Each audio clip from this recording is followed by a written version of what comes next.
하나님께서 이스라엘 백성 출애굽시켜서, 신약으로 말하자면 구원시켜서 시내산으로 데려오고 거기에서 율법을 주시고, 그리고 거기서 또 이제 언약을 딱 맺었어요.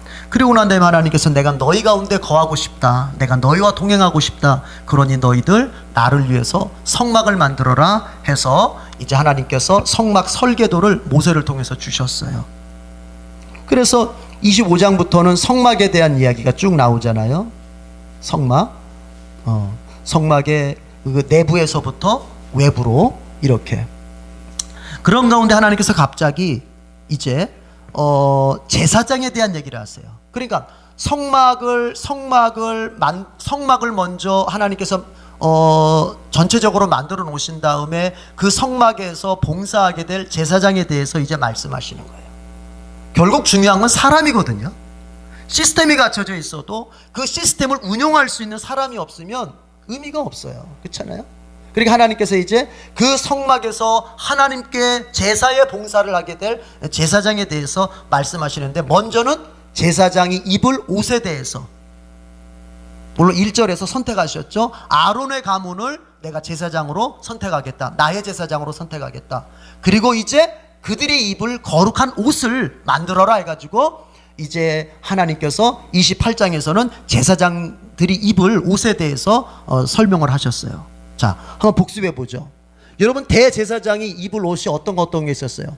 맨 안쪽에는 속바지, 옛날 개역개정 한글개역성에서 고이라고 해요. 고이, 속바지를 입죠. 그 위에다가 세마포 하얀색 속옷을 입게 되고, 그 위에다가 청색 겉옷을 걸치게 되고, 그 위에 이제 우리가 에봇이라고 하는 조끼형 옷을 입게 돼요. 그러니까 그 에봇은 요즘에 보니까요, 그 앞치마가, 음식점 같은 데 가보면 앞치마가 옛날 앞치마하고는 다르더라고요. 요즘에는 앞치마가 이렇게 입도록 돼 있더라고요, 조끼형으로. 에봇이 그런 역할이라고 생각하시면 돼요. 제사의 일을 하면서 앞치마 역할을 하는 게 또 에봇이에요. 그래서 조끼 형태의 그런 앞치마 기능을 하는 에봇을 입게 하셨고, 그리고 또 이제 머리에다가는 뭐예요? 관을 씌우고, 관 앞에는 여호와께 성결이라고 하는 어떤 그 금패를 붙이고, 그 다음에 이제 에봇의 허리띠를 딱 졸라매죠. 이렇게 해서 대제사장의 옷차림이 딱 만들어져요. 하나님께서 이제 그렇게 제사장들의 옷을 그렇게 설명하신 다음에 오늘은 뭐냐면은 그 제사장을 이제 위임시키는 거예요. 위임시킨다고 하는 건 뭐예요? 일을 맡긴다는 거 아닙니까? 당신한테 위임합니다, 맡긴다는 거예요. 그러니까 이제 오늘은 제사장 위임식이에요. 제사장을 공식적으로 임명하는, 하나님의 임무를 맡기는 그런 위임식이에요. 위임식. 자, 그걸 한번 보도록 하겠습니다. 자, 1절 29장 출애굽기 29장 1절 2절 지도 표시하겠습니다.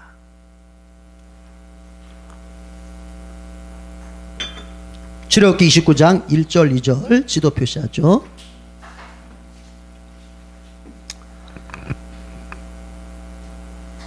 자, 같이 읽어보겠습니다. 시작. 나를 섬기는 제사장을 거룩히 구별하여 세우는 절차는 이러하다. 수송아지 한 마리와 순양 두 마리를 흠 없는 것으로 골라라. 그리고 누룩을 넣지 않은 빵과 누룩 없이 기름만 섞어 만든 과자와 누룩 없이 기름만 바른 속빈 과자를 고운 밀가루를 가지고 만들어라. 자, 제사장을 세우는 절차가 이러하다. 즉 이제 위임식을 한다는 얘기예요. 어떻게 하느냐? 먼저는 우리가 방금 읽은 본문은 위임식을 하기 전에 먼저 제물을 준비해라, 하나님 말씀하세요. 제물 준비. 그래서 수송아지 한 마리, 순양 두 마리 준비해라. 그 다음에 누룩을 넣지 않은 빵, 옛날 개역개정 성경 뭐라고 나와요? 이거를 무교병 그러죠. 무교라고 하는 것은 뭐예요? 누룩을 넣지 않는다는 말이에요. 누룩을 넣지 않는다. 그거를 세번역 성경에 길게 이렇게 풀어서 했는데, 그런 말은 좀 줄여도 괜찮을 것 같아요. 무교병, 그 다음에 무교과자, 그리고 무교전병, 속빈과자, 전병을 말하는 거거든요. 그러니까 무교전병, 이렇게 제물을 준비해라. 그 다음에 어떻게 하느냐? 아론과 그의 아들들을 목욕을 시켜라. 위임식하니까 목욕제기 해야죠, 깨끗하게. 그 다음에 이제 아론에게 대제사장 옷 만들었잖아요. 그 옷 만든 옷을 입히라는 거예요. 저기 속바지에서부터 속바지, 속옷, 겉옷, 에봇, 그 다음에 가슴바지, 에봇띠, 관, 이거 순서 따라서 옷을 입히는 거예요. 그리고 이제 기름을 부어라. 머리에서부터 이제 발끝까지 쭉 흐를 수 있도록 기름을 쫙 부은 기름을. 그 다음에 이제 대제사장 옷을 그렇게 입히고 기름을 부었으면은 아론의 아들들, 그 사람들이 일반 제사장이잖아요. 여러분, 대제사장은 한 명이고 그 밑에 일반 제사장이 있잖아요. 이제 아론의 아들들에게도 옷을 똑같이 입히는 거예요. 그 얘기가 8절부터 9절까지 쭉 이어지고 있습니다. 8절부터 9절까지.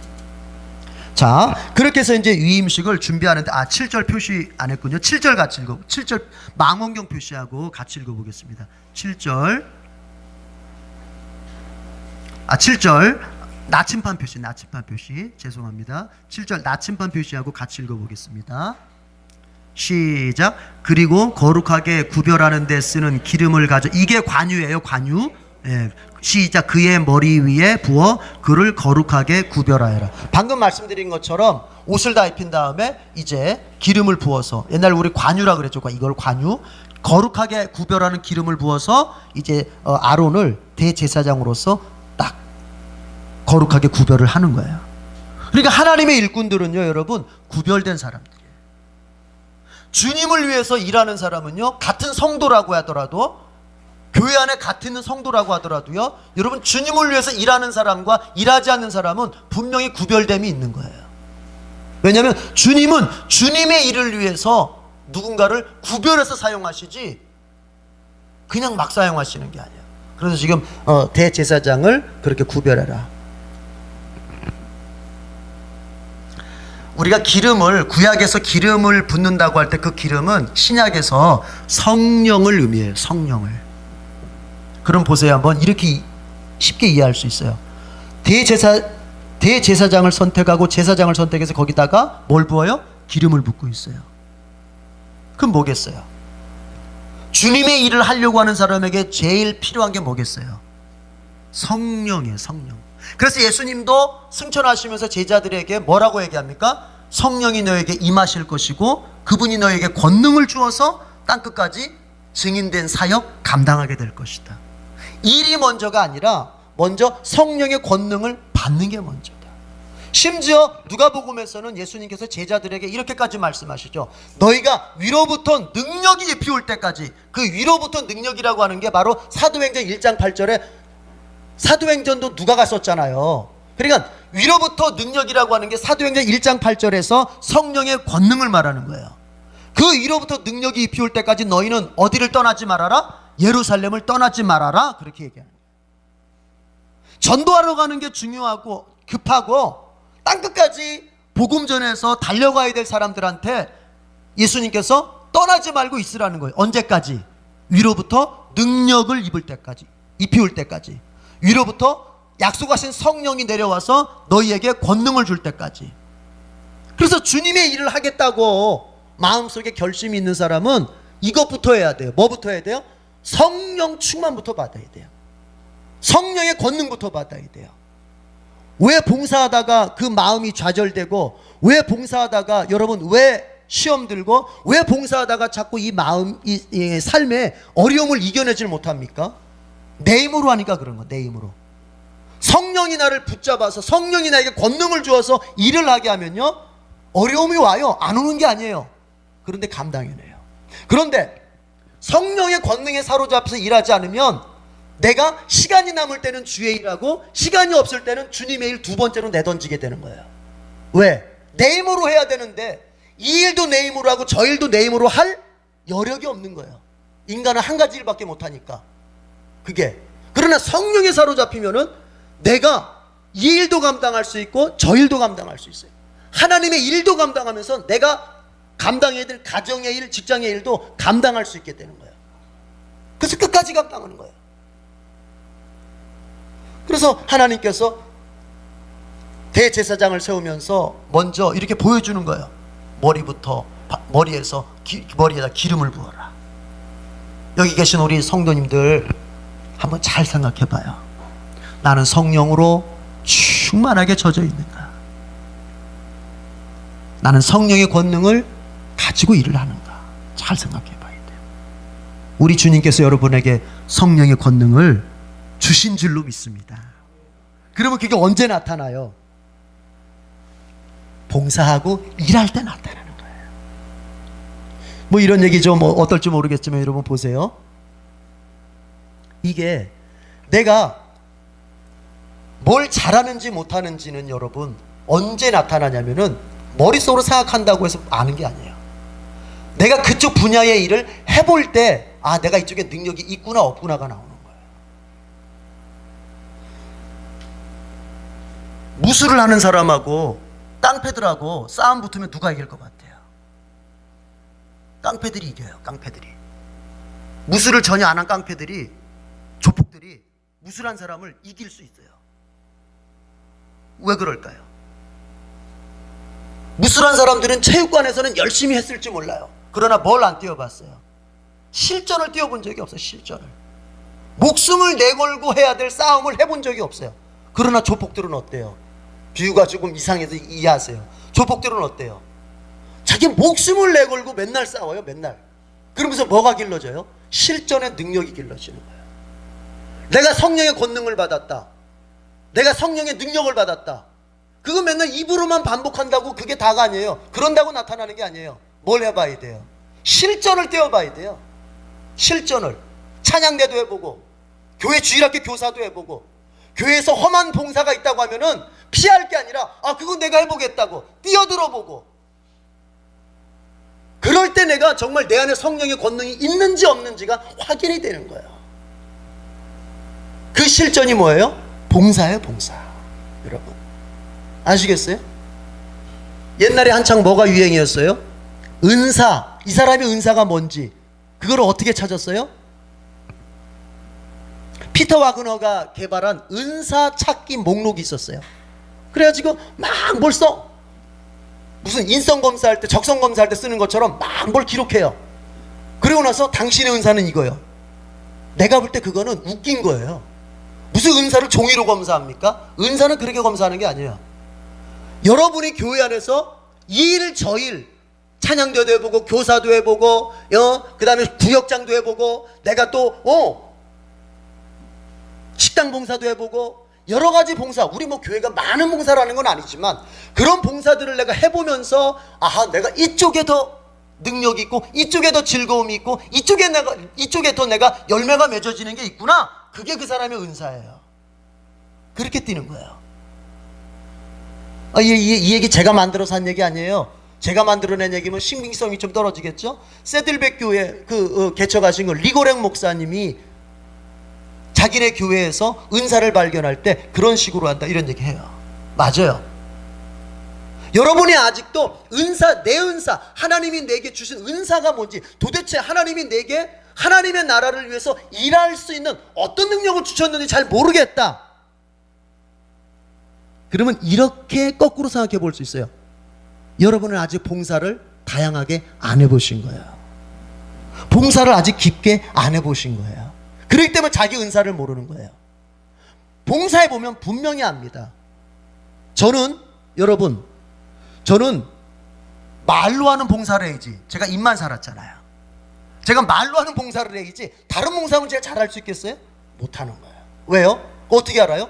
아니, 내가 말로 하는 이 사역을 해보니까 이게 나에게 맞는 거예요. 그러나 반대로 어떤 사람은 손으로 하는 봉사를 더 잘할 수 있어요. 말은 조금 이렇게 능수능란하게 못하는데 이분이 뭔가 손만 댔다 하면 안 됐던 것들이 막 돼. 근데 그걸 언제 할 수 있다고요? 봉사를 해볼 때 할 수 있는 거예요. 봉사를 해볼 때. 그렇죠. 하나님의 일을 위해서 성령의 권능을 받아야 돼요. 성령의 은사를 받아야 돼요. 그 성령의 권능, 성령의 은사 따라합시다. 이미 주셨어요. 하나님은요. 여러분, 예수님 믿는 사람에게 이미 하나님께 성령 주신 줄로 믿습니다. 그럼요. 난 받았나? 아니에요. 받았어요. 받았는데 내가 잘 느끼지 못할 뿐이에요. 그거 느끼려면 어떻게 해야 돼요? 내가 어떤 은사를 받았는지 알려면 봉사를 해야 되는 것, 봉사를 해야 되고, 내가 성령을 받았는지 안 받았는지 알려면은요, 여러분 두 가지 해보세요. 기도해 보시고 그 다음에 주님 앞에 순종해 보세요. 그러면 아하, 성령이 내 안에서 역사하시는 것을 느끼게 됩니다. 정확해요. 이게요, 신앙생활은 이렇게 가는 게 아니에요. 머리로 이해해가지고 알게 되는 게 아니에요. 신앙생활은 들었잖아요, 정보를. 그 다음에 그 들은 정보를 내가 몸으로 부딪혀 볼 때, 아, 이게 이거구나, 이렇게 알게 되는 거예요. 이해가 되세요? 그런 거예요. 기도에 대해서 교육을 쫙 받고 나서 기도하는 게 아니에요. 먼저 뭐부터 한다? 기도부터 하는 거예요. 그리고 난 다음에 경험되어진 것들을 가지고서 교육을 그때 하는 거예요. 전도? 초대교회가 언제 전도 훈련시키고 전도 교육시켜서 언제 전도 내보냈습니까? 그럴 시간도 없었고 그럴 필요도 없었어요. 그때는. 왜요? 주님께서 전도하라고 하니까 그냥 나가서 그냥 전도하는 거예요. 나가서 전도하다 보니까 뭐가 생겨요? 노하우가 생기는 거예요. 그렇게 되는 거예요. 신앙세계는 그렇게 배우는 겁니다. 그 다음에 교육하는 거예요. 오히려 저도 기도를 그렇게 배웠고, 제가 여러 번 얘기했던 것 같아요. 제가 영성 교육 받을 때 교수님, 기도는 이런 거다, 이렇게 해야 된다, 그런 얘기 안 해요. 가서 80분 동안 5번 기도하고 와. 80분 동안 5번 기도하고 와. 와요. 뭐 느꼈어? 기도할 때 네 감정이 어땠어? 기도할 때 뭘 좀 봤어? 기도할 때 어떤 음성이 들렸어?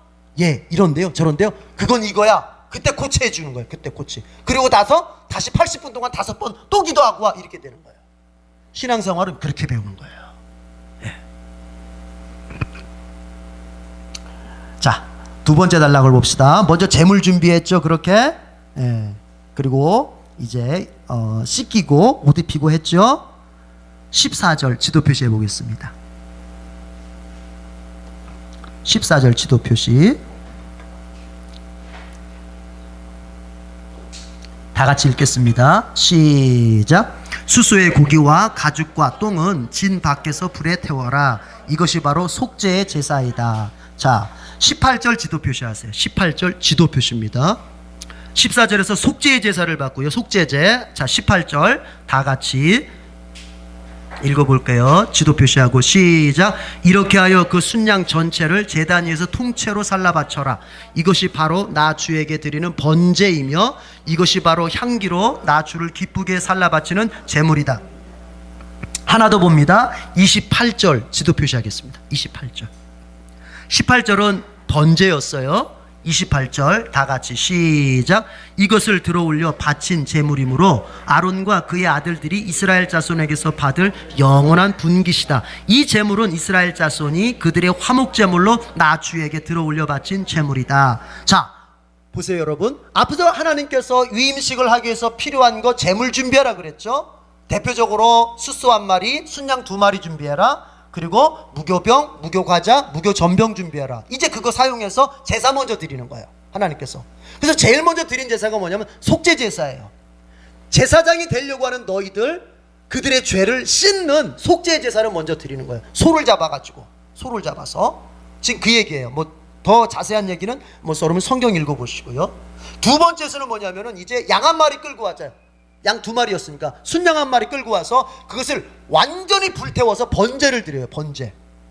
그리고 세 번째는 두 번째 양 끌고 와서 화목제를 하나님 앞에 드리면서 제사의 위임식의 제사를 드리게 됩니다. 여러분 보세요. 제사장의 위임식에서 그 제사를 드릴 때 제일 먼저 드린 제사가 뭐였다고요? 속죄제. 그럼 뭘 의미할까요? 하나님의 일꾼 되려고 하는 사람이 먼저 해결해야 될 게 있어요. 하나님의 일꾼, 하나님을 위해서 일하겠다고 하는 사람이 먼저 해결해야 될 게 뭐냐면 그쪽 방면에 능력이 있느냐? 이게 먼저가 아니에요. 세상은 뭐예요? 네 인격이 어떻고 네 자질이 어떻고 그게 아니에요. 능력 있으면 써요. 그러나 하나님의 일은 뭐냐?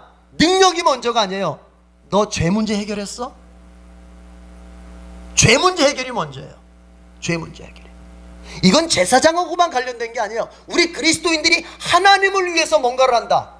내 죄 문제 확실히 예수 피로 씻음 받은 것을 믿고 정말 예수님의 그 십자가의 그 피가 나의 모든 죄, 과거, 현재, 미래의 모든 죄를 씻었다고 하는 그 확신 속에서 지금 하나님이 나에게 주시고자 하시는 그 직분을 받으려고 하는 거냐 이 소리예요.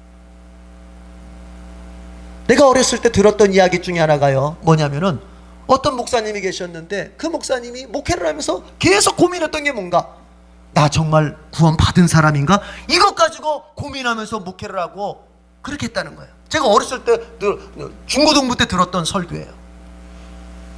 얼마나 괴롭겠어요. 여러분, 목사가 구원의 얘기를 해야 될 사람인데 본인 자신이 예수님의 피로 재씻음 받고 내가 구원받은 사람이라는 것에 대해서 확신을 못 갖고 있으면 말하면서도 얼마나 본인에게 참 괴롭겠어요. 사람은 그렇잖아요. 나는 안 믿고 있는데 그것을 믿으라고 얘기할 때 왜 괴롭잖아요. 나는 진실이 아닌 걸, 나는 진실이 아니라고 생각하는 걸 진실이라고 얘기할 때 괴롭잖아요. 그래서 하나님께서 제사장 될 사람들한테 너희 죄 문제부터 먼저 해결해라. 선교 나갈 때 선교사의 자질, 능력이 먼저가 아니에요. 너는 예수의 피로 구원받은 것을 확신하느냐? 이거예요. 여러분, 죄 문제 해결하셨습니까? 어떤 경우에서든지 내가 예수님의 보혈로 완전하게 재씻음 받은, 정말 구원받은 사람이라고 하는 것에 대한 확신이 있습니까? 이거 흔들리면 다 흔들리는 거예요. 이거 흔들리면 그거부터 해결해야 돼요. 예수님의 보혈로 우리는 정결하게 된 사람들인 줄로 믿습니다. 예. 그리고 뭐예요? 그 다음에 번제 드리는 거예요.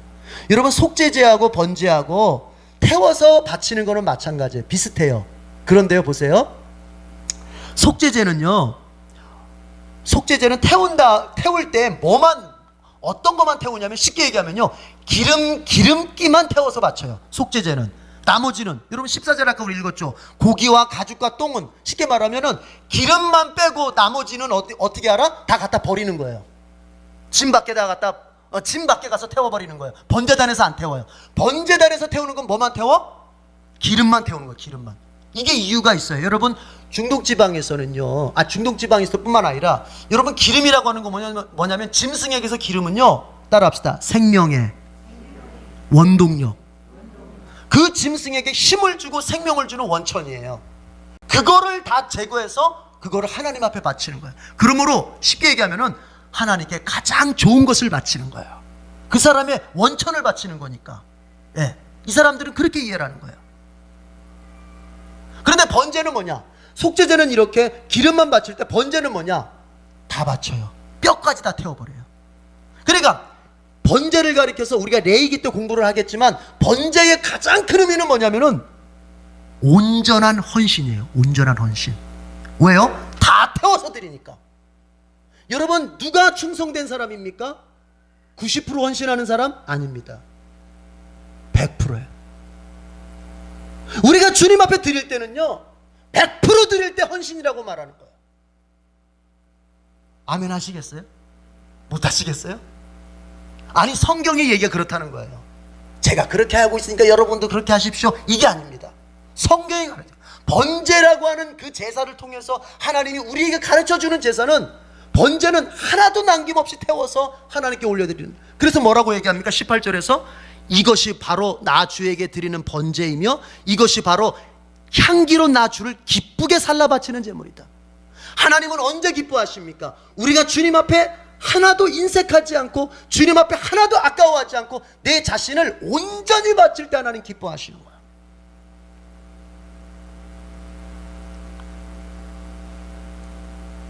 아까 제가 우리 수요예배 시작하면서 그런 얘기 드렸어요. 하나님께서 우리에게 먼저 요구하시는 것은 나 자신이라고 얘기했어요. 나의 11조도 아니고, 나의 봉사도 아니고, 나의 어떤 일도 아니고, 나 자신이라고 그랬어요. 여러분, 바울도 뭐라고 말합니까? 너희 몸을 산 제물로 바치라 했어요. 그때 몸이라는 게 뭐예요? 이 육신을 말하는 것은, 이 플래시를 말하는 거 아니잖아요. 내 자신을 하나님 앞에 바치는 거예요. 그런데 자꾸 우리는 어떻게 해요? 하나님, 여기까지만요. 아무리 나를 구원해 주신 하나님이라도 이 이상은 안 돼요. 우리는 이렇게 헌신하려고 한단 말이에요.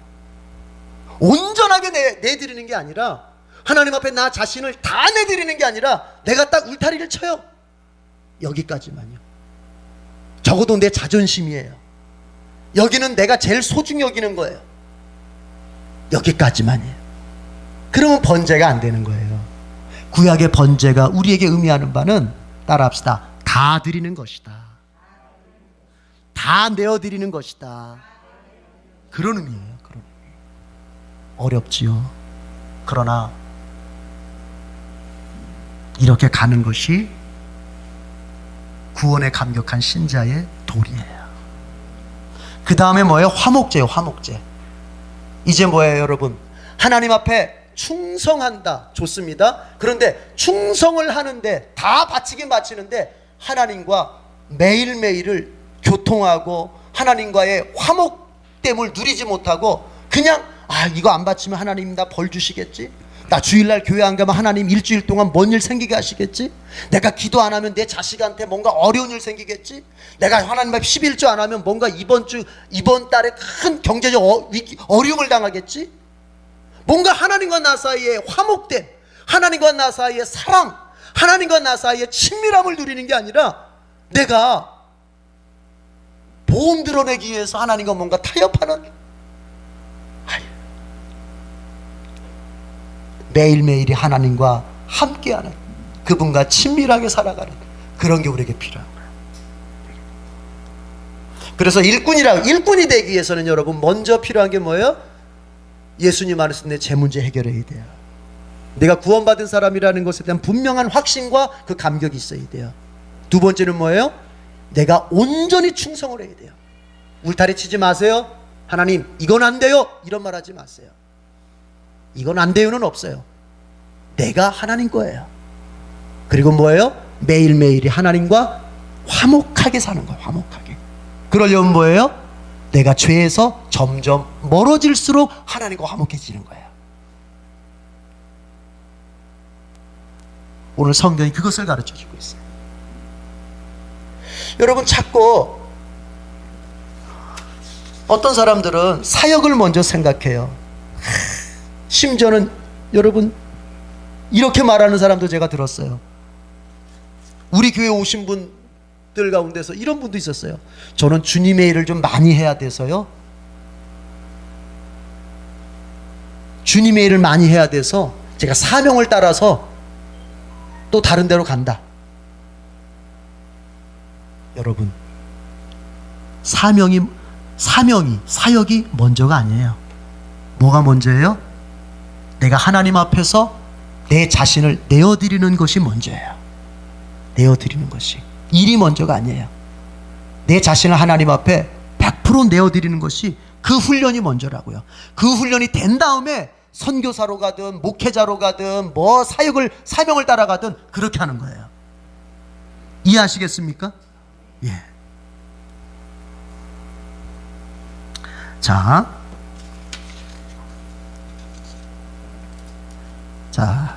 29절 지도 표시하십시다.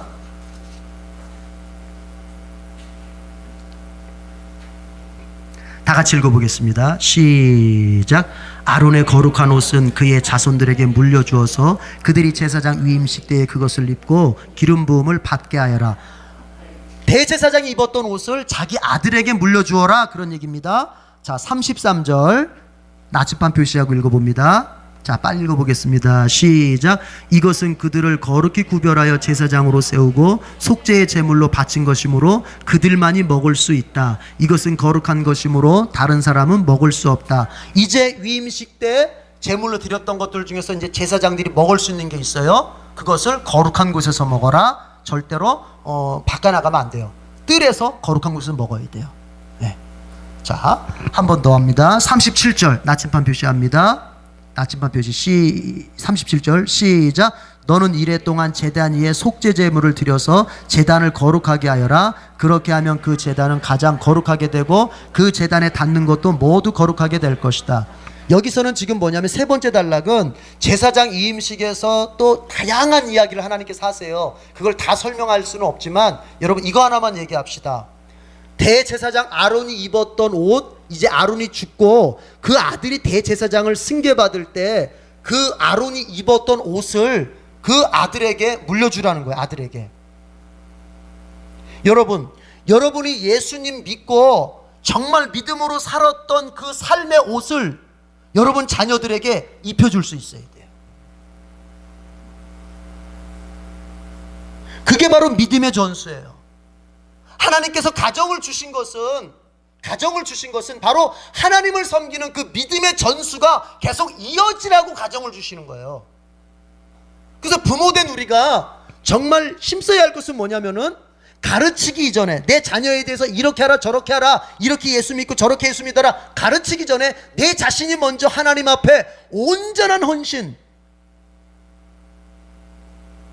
주님 앞에 온전한 내어드림 속에서 신앙생활을 먼저 정말 잘해야 되겠고요. 이제 그것을 내가 이 세상 하직할 때쯤이면 그것을 내 자녀들에게 그대로 옷 입혀주듯이 입혀줄 수 있어야 돼요. 그러니까 내 자녀들이, 여러분 보세요, 자식들이 내 품 안에서 삽니다. 그들이 내 품 안에서 살면서 나를 보고 배우게 되는 거예요. 그들은 나를 보면서 내 삶의 옷을 하나씩 입게 되는 거예요. 아빠가 살았던 삶, 엄마가 살았던 삶, 내 부모님이 살았던 삶을 보면서 그 부모 세대의 삶의 옷을, 신앙의 옷을 하나하나 입게 되는 거예요. 근데 문제는 뭐예요? 부모가 구원은 받았는데, 예수님 믿어서 구원은 받았는데, 죄송합니다, 팬티바람으로 살아. 벗어서 입어줄 옷이 없어. 내 자식에게 벗어서 입어줄 신앙의 옷, 믿음의 옷이 없어. 나도 겨우 구원받아서 겨우 반스바람이에요. 그러면 어떻게 하자는 거예요? 그러면 어떻게 해요? 우리는 그런 부끄러운 구원을 받지 맙시다. 내 자식들에게 입혀줄 믿음의 옷을, 신앙생활의 옷을 내가 많이 입어야 되겠고, 잘 입어야 되겠고, 그리고 그것을 잘 물려줄 수 있어야 되겠습니다. 그러면 여러분, 이런 복이 있어요. 이런 복이 있어요. 내가 그렇게 믿음으로 잘 살아서 내가 살았던 그 믿음의 옷, 삶의 옷을 내 자식에게 입혀주잖아요. 그 자식, 나는 세상 떠났지만 누가 책임져 줄까요? 하나님이 책임져 주는 거예요. 여러분, 아브라함, 이삭, 야곱을 보십시오. 아브라함 잘 믿다가 세상 떠났어요. 그 아들 이삭 누가 책임져 주고 누가 거부 만들어 줍니까? 하나님이 이삭을 거부로 만들어 주시는 거예요. 책임져 주시는 거예요. 이삭이 떠났습니다. 그 아들 야곱 누가 책임져 줍니까? 하나님이 책임져 주시는 거예요. 믿으십니까? 믿으십니까? 그러니까 재산 물려줄 걱정 안 해도 되고, 이렇게 저렇게 내가 만들어줘야 된다, 부모의 도리는 해야겠지만, 여러분, 내가 못한 것에 대해서 너무나 힘겨워할 건 없어요. 본질적인 걸 하면 돼요. 어떤 거? 하나님, 이 자녀를 하나님께서 책임져 주시옵소서. 그런데 필요한 건 뭐예요? 여러분, 하나님께서 내 아들에게 복을 주시고 싶고, 내 자녀의 딸에게 복을 주시고 싶은데, 내 아들, 딸이 뭐가 없으면 안 돼요? 믿음이 없으면 안 되잖아요. 맞습니까? 여러분, 내 아들, 딸이 믿음이 없는데도 하나님께서 복을 주실까요? 안 되잖아요.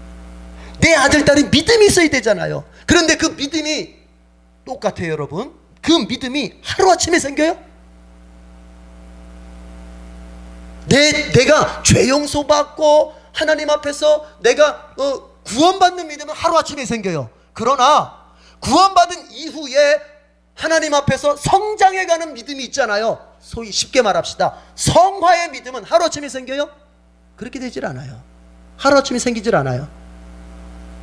우리 애들이 하루아침에 20살 되고 하루아침에 30살 되는 게 아닌 것처럼 과정을 거쳐요. 그러면 하루라도 일찍, 하루라도 먼저 믿음 생활을 잘하는 사람이 나중에 더 성숙된 믿음을 갖게 되고, 그 자녀에게 하나님께서 복을 더 부어주시는 거예요. 지금은 얘야, 내가 두 아들을 키웁니다. 야, 이사가 요셉아, 지금은 어렸을 때는 공부 열심히 하고 그냥 이런 거 저런 거 해서 세상 살 준비해야 돼. 그것만 시켜놓고, 야, 너 이제 믿음은 너 대학 가서 시간 여유 있을 때 그때 믿어. 그럼 망하는 거예요. 그럼 망하는 거예요. 절대 그러면 안 됩니다. 제가 중고등부 전도사 할 때 뼈 아픈 그 경험이 있다 그랬잖아요. 고3짜리 아이가 교회를 안 나와서 그 부모님 안수 집사님이고 엄마는 서리 집사님, 아무개 예배에는 꼭 참석하게 해주세요. 예배는 꼭 참석하고 그 다음에 경민학교 다니세요. 경민학교. 그리고 공부하러 가도 좋아요. 예배를 안 오는 거예요. 그래서 하는 말이, 그 엄마 아빠가 하는 말이, 아이 경민학교에도 그 경민교회 있어요. 아니 본교에서 예배를 드리고 가야죠. 꼭 보내주세요. 그런데 이렇게 얘기를 해요. 고3질에서 대학 들어가면 그때 잘하게 하겠습니다. 여러분, 제가 분명히 경험한 게 뭐냐면 그 아이가 예수님을 떠나버렸어요. 교회를 안 다니게 됐어요. 제가 길거리에서 만났어요. 교회 안 다녀요. 무엇이 본질이고 무엇이 중요합니까? 하나님께서 내 자녀를 책임져 주실 수 있도록 우리가 할 수 있는 건 뭐냐? 그들에게 믿음을 가질 수 있도록 그들을 잘 키워주는 거예요. 그러면 하나님이 책임져 주시는 거예요. 하나님이 잘 되게 하시는 거예요. 자, 한 단락은 다음 주 이어서도록 하겠습니다. 여러분, 우리가 찾아보진 않았지만은 이런 게 있습니다. 하나님께서 제사장을 그렇게 선택한 다음에 그 제사장이 하나님 앞에 온전히 헌신했더니 하나님께서 뭘 약속하시냐면은 먹을 것을 약속하십니다. 너희들의 살 길을 내가 만들어준다. 재물 중에서 이거는 너희들이 먹고 사는데 써라, 이렇게 하십니다. 그건 무슨 얘기예요? 여러분, 하나님을 위해서 우리의 신앙생활을 해나갈 때 하나님이 우리의 현실의 삶을 보듬지 않을 것이다. 우리의 현실의 삶을 관심 갖지 않을 것이다. 이건 불신앙이고 이건 사단의 속삭임입니다. 우리가 하나님을 위해서 살고 하나님 그분을 뒤따라가기 위해서 우리가 믿음의 최선을 다할 때 하나님은 우리의 현실의 삶에서도 잘되게 하시는 복을 반드시 주십니다. 이 믿음 가지고 절대로 우리가 흔들리지 않는 신자들이 될 수 있기를 바랍니다. 기도하겠습니다. 하나님 아버지, 오늘 제사장들의 위임식을 통해서 선택된 그들이 하나님 앞에서 세워지는 그 절차를 통해서 우리에게 필요한 말씀을 이렇게 단락단락을 통해서 주셨습니다. 하나님, 우리에게 정말 좋은 믿음, 뜨거운 믿음 가질 수 있도록 은혜 베풀어 주옵소서. 우리가 주님을 따라 믿음의 삶을 한평생 잘 살다가 그리고 그 믿음을 옷으로 나의 자녀들에게 입혀주며 세상 떠나게 주시옵소서. 그래서 내 자녀들도 예수님 잘 믿고 주님 위해서 한평생 살다가 그들이 영광스러운 생을 살다가 주님의 나라에서 같이 살게 되는 그런 복된 가정들이 다 되게 해 주시옵소서. 하나님, 우리가 주님을 위하여 충성하고 주님을 위하여 생을 살아갈 때 우리의 현실의 삶도 외면치 마시고 하나님 공급하시고 하나님 채우시고 아버지여 잘되는 길로 갈 수 있도록 역사하여 주시옵소서. 우리 주님께서 우리의 이 간절한 바람 속에 커다란 복을 허락하실 것을 믿고 예수님의 이름으로 기도드립니다. 아멘.